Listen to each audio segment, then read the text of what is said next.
ये 10th का mathematics chapter है a pair of linear equations in two variables.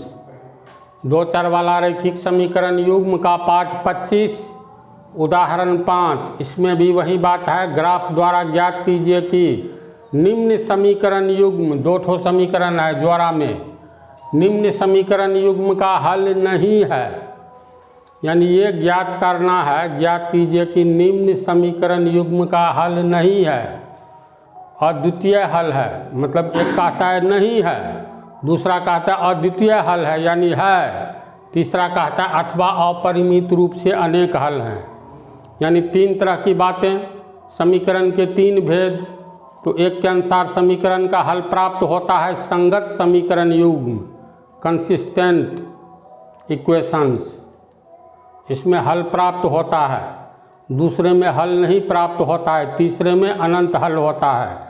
तो तीनों में से किस टाइप का समीकरण है, ये कहता है ग्राफ के द्वारा ज्ञात कीजिए। प्रश्न को समझा तू लोग? तो पहला को समीकरण 1 मान लिए, दूसरा को 2 मान लिए। समीकरण 1 से इतना होगा दिया हुआ है, तो किसी x या y का मान निकालो।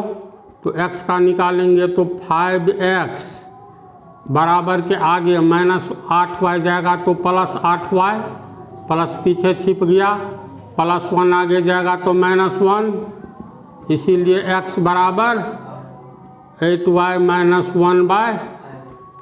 ये हो गया समीकरण 3। अब समीकरण 2 से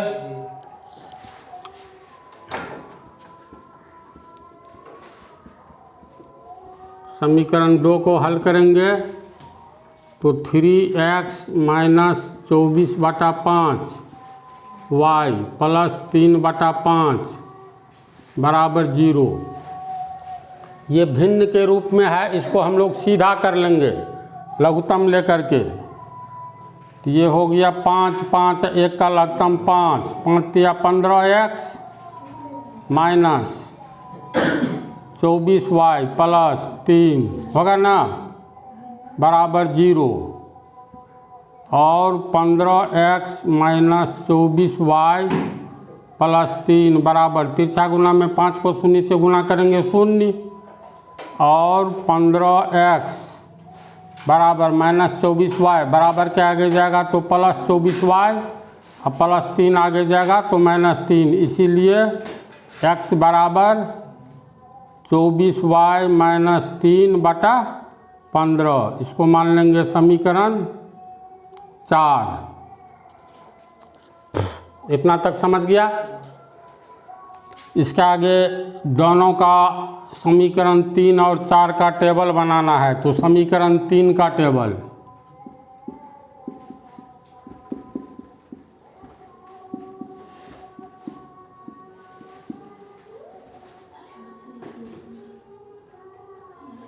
समीकरण 3 से x बराबर 8y - 1/5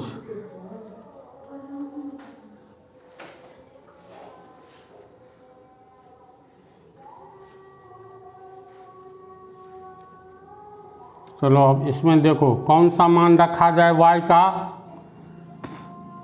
ताकि x का पूरी मान निकले। तो ब्रेन लगाओ। अगर मान लो 1 रखते हैं तो 8 में से 1 गया 7, नहीं होगा। 2 रखते हैं y का मान तो 8 दूनी 16 में से 1 गया 15, 15/5 का मतलब 3। तो y का मान 2 रखेंगे तो 8 दूनी 16, 16 में से 1 घटाओ 15, 15/5 यानी 3 होगा ना।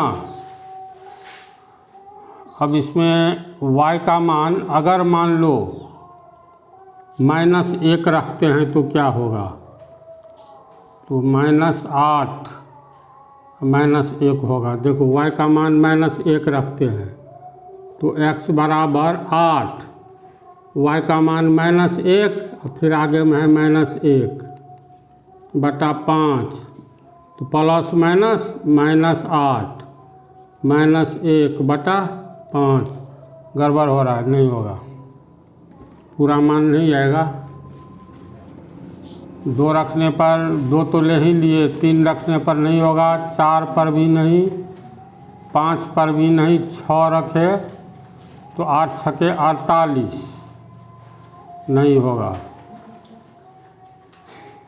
तो 10 80 नहीं होगा। 4 8 चौका 32, ये भी नहीं होगा। 8 7 56, हाँ 7 रखते हैं। अगर मान लो 7 रखते हैं तो 8 7 56, 56 में से 1 गया 55, होगा ना। 55 बटा 5 11, समझा बात को। तो इस तरह मान सर्च करना होगा। दशमलव में आएगा, दशमलव वाला ग्राफ तुम लोग को बतलाएंगे आगे, वैसे इसमें है नहीं कोर्स में, फिर भी बतला देंगे। ये समीकरण 3 का, अब समीकरण 4 का टेबल।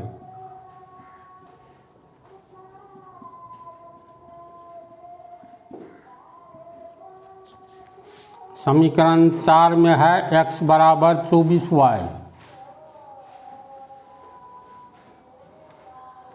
माइनस 3 बटा 15।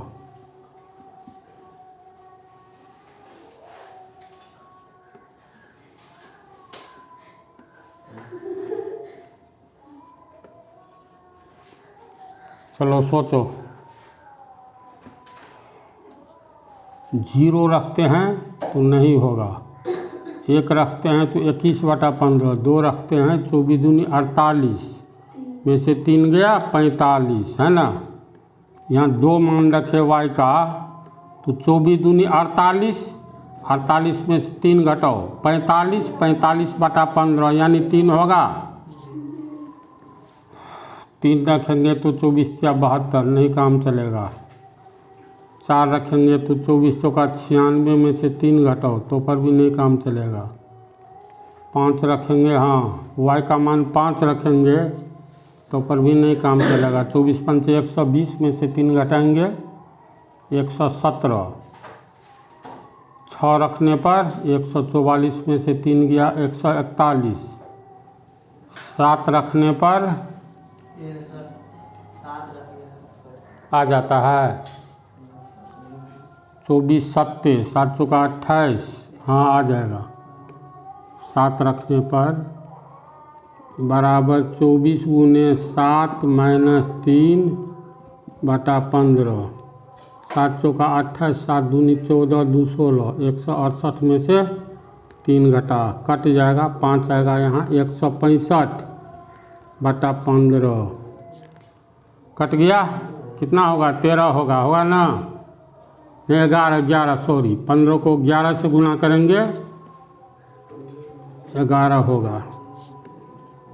यानी ईमान को सर्च करना होगा जिसमें ज़्यादा टाइम नहीं लगेगा। सोते जाओगे 50-60 सेकंड 1 मिनट में आ जाएगा। इस तरह 2 टेबल बन गया। इसके आधार पर अब ग्राफ खींचना है। देखो ये दोनों टेबल का ग्राफ, समीकरण 3 का x बराबर 3 तो y बराबर 2, x बराबर 3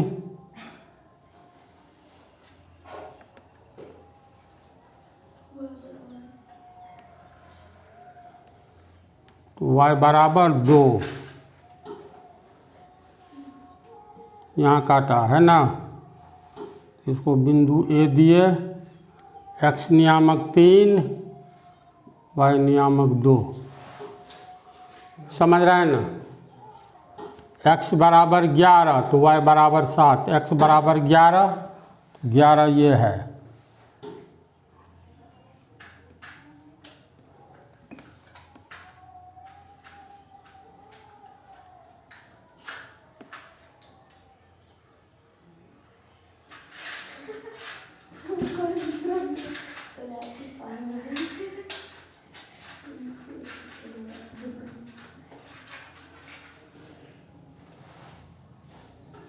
x बराबर 11, y बराबर 7, ये है 7,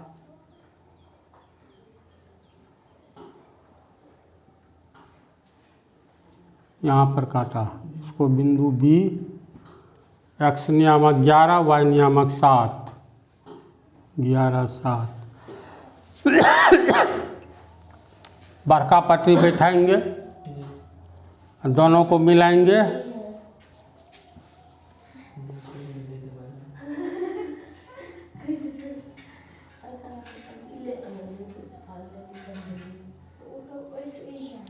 ये इस समीकरण का ग्राफ, इसका मूल समीकरण क्या है? 5x माइनस 8y, यानी ये हो गया 5x माइनस 8y बराबर -1, इसका ग्राफ हुआ। फिर ये चौथा टेबल का समीकरण 4 का टेबल, x का मान 3, देखो यही ना है 3, y का मान 2, y का मान 2, यही बिंदु आया तो इसको अलग से नाम दो, C का x नियामक 3, y नियामक 2। x का मान 11, देखो यही है 11, y का मान 7, ये है 7, दूसरा बिंदु भी यही प्राप्त हुआ तो इसका नाम रखेंगे D। x नियामक हो गया 11, y नियामक 7, दोनों बिंदु को मिलाएंगे तो उसी सरल रेखा पर से गुजरेगी जो सरल रेखा प्रथम ये समीकरण में प्राप्त हुआ है। अर्थात ये कैसा रेखा हो गया? संपाती रेखा हो गया। इसका समीकरण है 15x माइनस 24y बराबर -3। चूँकि समीकरण युग्म का ग्राफ हमें संपाती रेखा के रूप में प्राप्त होता है, अतः दिए गए समीकरण युग्म के अनंत मान प्राप्त होंगे। और ऐसा समीकरण युग्म जिसका ग्राफ हमें संपाती रेखा के रूप में प्राप्त होता है, ऐसे समीकरण युग्म का क्या नाम है? आश्रित समीकरण युग्म, डिपेंडेंट इक्वेशन, है ना। तो इतना को तो लोग लिखो। निष्कर्ष भी लिख दिए हैं। यहाँ समीकरण युग्म से प्राप्त ग्राफ में संपाती रेखा प्राप्त होता है, संपाती रेखा प्राप्त हुआ, अतः दिया गया समीकरण युग्म आश्रित समीकरण युग्म है जिसके अनंत हल प्राप्त होते हैं। समझ गया? इस पाठ में इतना ही रहने दो।